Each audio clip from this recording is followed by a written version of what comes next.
Hello everybody. I'm going to tell you about how to make a graph that you can use for your composter project. The 5 things that you basically need to do are you need to make a copy of the spreadsheet that was shared with you. You need to open a new sheet that you then put all of the data into. You then need to organize your data according to what's the control and what's the variable data. Then you can calculate averages and make the graphs. I'll show you how to do all of these things. What I'll be using is the moisture data, and I'm just arbitrarily choosing the dreams section. So these 3 classes will kind of get to see how I work with their data in its entirety. And what I need to do first is I need to make a copy. So this is a shared spreadsheet now. So I'm going to make a copy, and I'm going to take it out of the team drive that Mr. Gallego and I share, and just put it into my own personal drive. And then the copy is what I will be working with. Okay, so the next thing that I need to do, let's see if I can make this window a little bit bigger. No, I gotta move it. The next thing I need to do is I need to make a new sheet in the spreadsheet. So I added it down there, and I'm going to rename it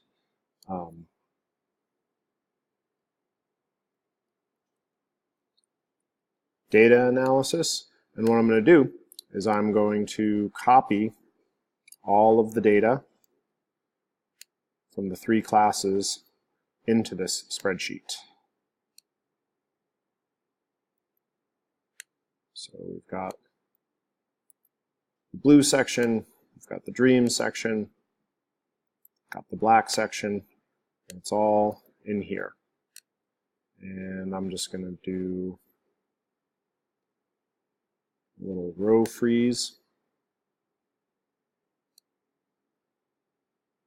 Okay, so now I've made a sheet in which I'm going to do all of my analysis. The next thing I need to do is I need to organize my data, because as you can see, it's like variable control, variable control. It's kind of all over the place.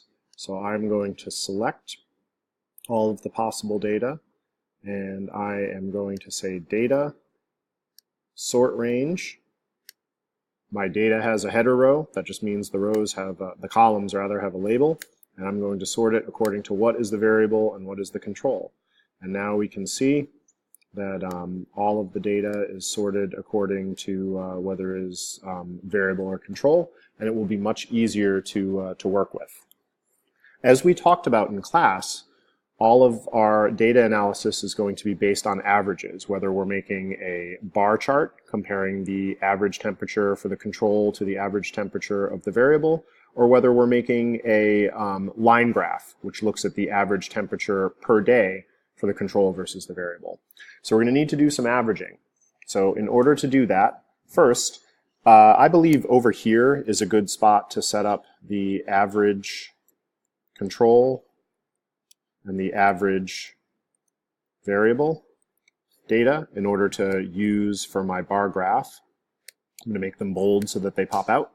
And what I'm going to do is I am going to use a formula. Spreadsheets allow you to write formulas in order to calculate things that, that you want to calculate. So I am going to click on the cell, and all formulas start with the equal sign. The formula for averaging is, not surprisingly, average. And then when I put brackets, it's telling the spreadsheet that is the cell range that I want to select. So I'm going to select all of the temperatures for that that are the control temperatures, and I can get the average there. So it's 25.967 dot dot dot. And then for the variable ones, whoops, I can do the same thing and see how important it was that I organized my data neatly, because it makes it very easy to do these things. So I see that my average for the control is 25.96. My average for the variable is 25.62. With this data, I can now make a bar graph. I select the data, And this little thing up here that looks like a chart helps us make a chart. So when I click on it, it automatically assumes that I want to make, let me move over the recorder here, automatically assumes that I want to make a pie chart, but actually I want to make a bar chart. So I change the chart type, and here it is. I can move it over a little bit so that we can see it right there. And there we go.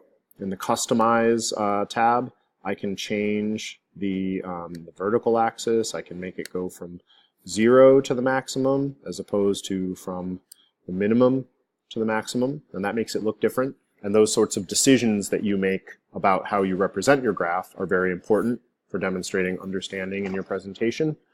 But I'm just showing you that we can like add a legend, we can format the horizontal axis, all sorts of things that we can do. Okay, so that's how we make a bar chart.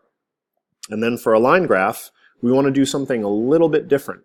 We want to average it by day. So rather than putting the data over to the right, I think it would be better to put it sort of below the days so that I could sort of see it there. So I'm going to say that I will make a row here, and I will say day, and it'll be 1, 2, 3, 4. Okay.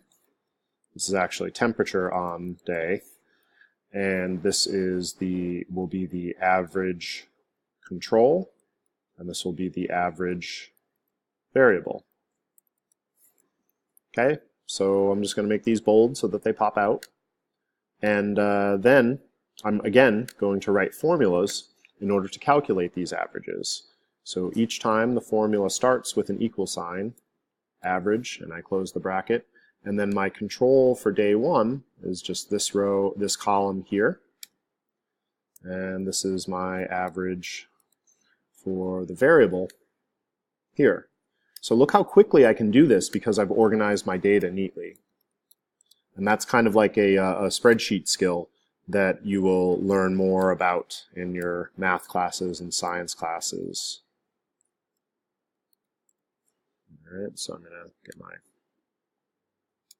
over here, and I'm just going to write the formula a couple of times, but notice how I only need to do it 8 times. It doesn't take very long. That's another good thing about spreadsheets, is that they make repetitive calculations go quickly.